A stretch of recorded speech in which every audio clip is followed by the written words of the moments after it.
आधार सुनेचा. एका अनामिक लेखकाची ही पोस्ट आपल्यापर्यंत पोहोचवावीशी वाटली म्हणून मी ही ध्वनिमुद्रित करतो आहे. मी दत्ता सरदेशमुख.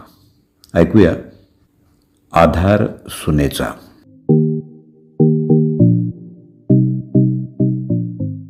मी आणि माझी पत्नी दुपारी बसून चर्चा करत होतो. तेव्हा माझ्या पत्नीनं मला प्रश्न विचारला, मला सांगा, म्हातारपणाचा आधार मुलगा असतो की मुलगी असते?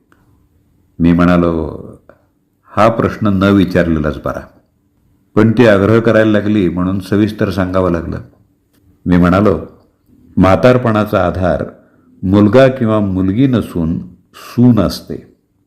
मुलगा किंवा मुलगी ही म्हातारपणाची काठी असते असं आपण अनेकदा लोकांकडून ऐकलंय आणि म्हणूनच लोकांना आपल्या